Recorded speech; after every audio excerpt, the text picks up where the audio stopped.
In this video, we'll discuss how to fill out your field data sheets. We recommend having a copy of the field data sheet open to follow along with as you watch this video. Completing field data sheets is a key component of a water monitoring program. By recording information on field data sheets, we're creating a set of referential documents that can tell us about the environment we're collecting water samples in and to ensure that we're properly collecting this data.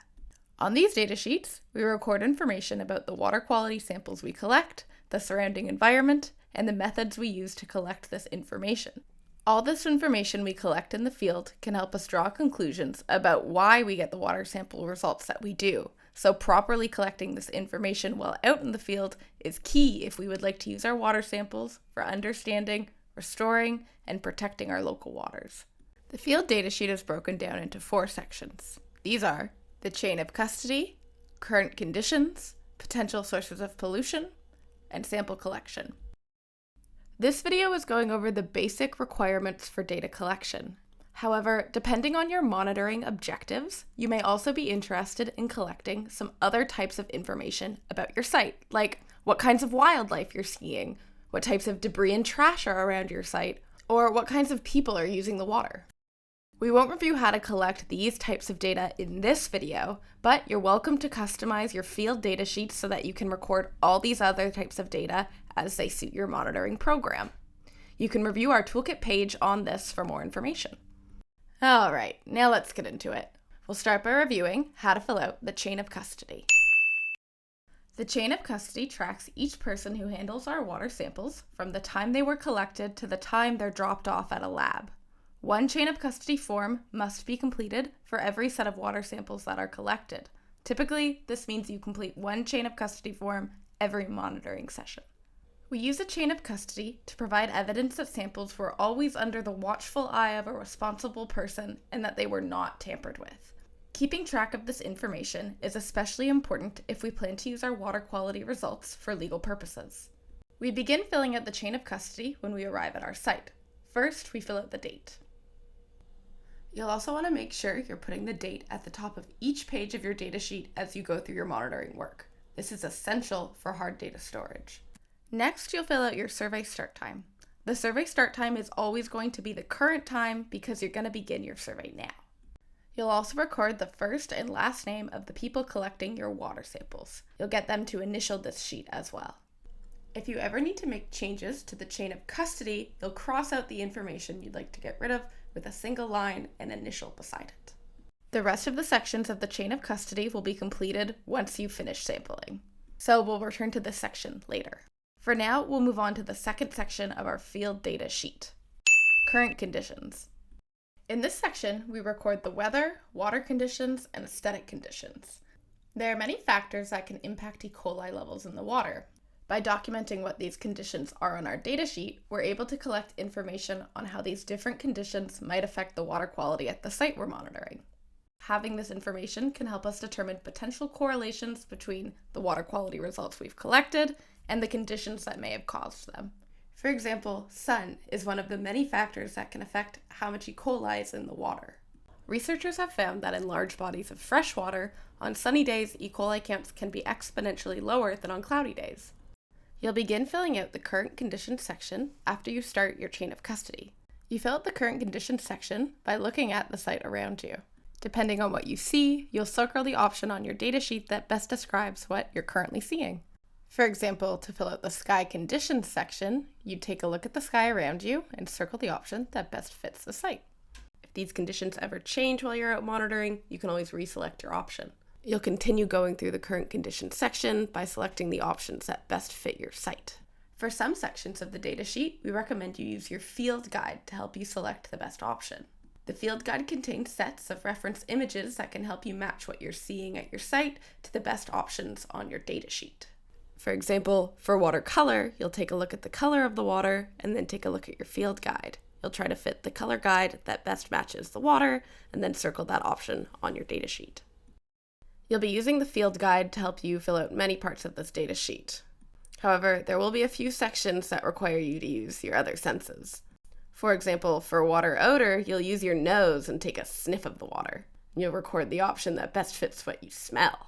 One of the new terms you might see on the datasheet here is turbidity, which is a measure of clarity of the water, or how far you can see into the water. This is an example of some very clear water. We can tell because we can see that mask all the way at the bottom. And on the contrary, here's some very opaque water where we literally can't see a thing. You'll make sure you fill out the current conditions section completely before moving on to the next section. We want to make sure we're circling our options very clearly, and if we ever make mistakes, we cross them out with an X to circle the right option. Once we've completely finished this section, we can move on to the next section of our datasheet, recording potential sources of pollution. We use this section to identify the presence of common water pollutants we may see at our site. Potential sources of pollution are things that will affect the water quality at our site and may cause us to see higher amounts of E. coli in our water samples when we analyze them later. The potential sources of discharge listed on the datasheet are all types of pollution sources that scientific research has shown to be correlated with the amount of fecal bacteria in the water. For example, waterfowl or dogs may defecate at a site and cause the amount of E. coli to increase.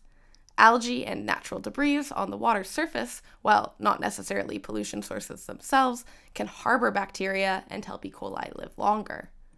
Documenting sewage debris like tampons and condoms, and even fatbergs, is also incredibly important, as this type of debris can tell us that sewage is contaminating the water at our site.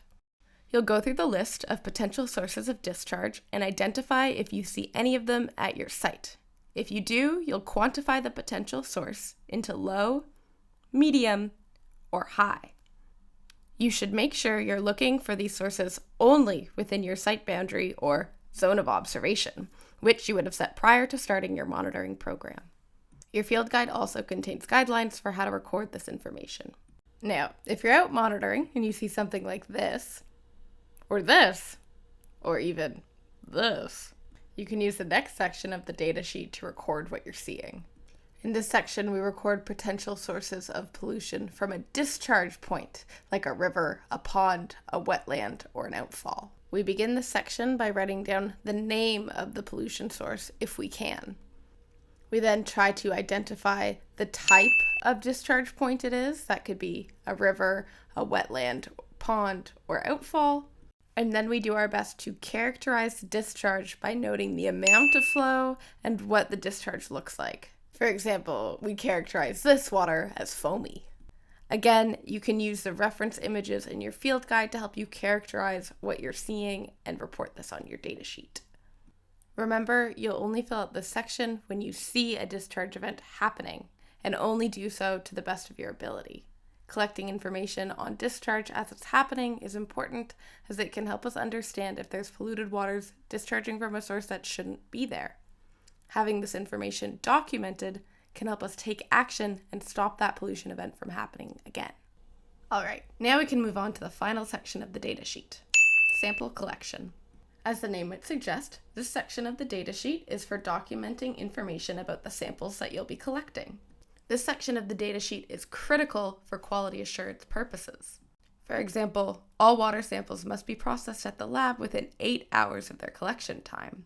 So in this section, when we record the collection time, we're actually creating evidence that we've met this standard.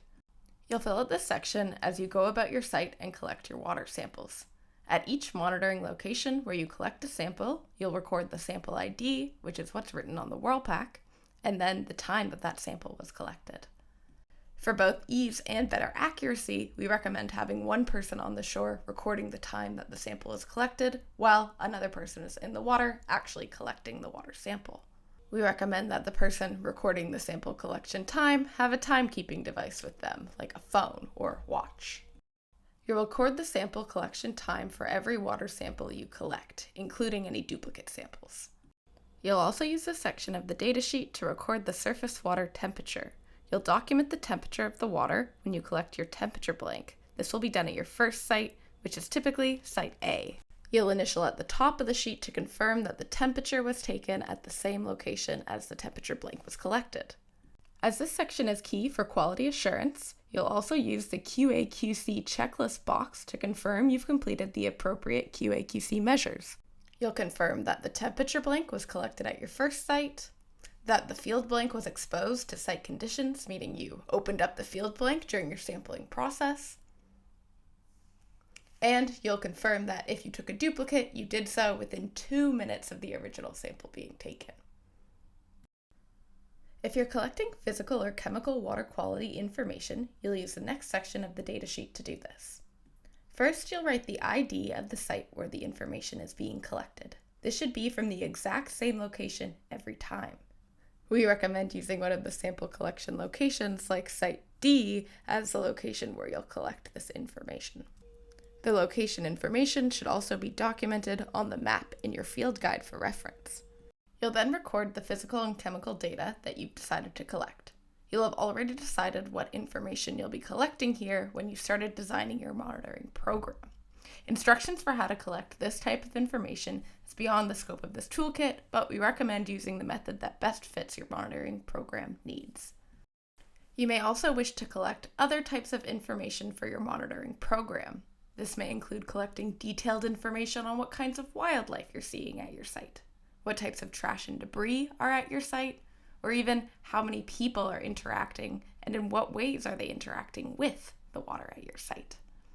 Again, you'll choose what data to collect and how to collect it when you're designing your monitoring program.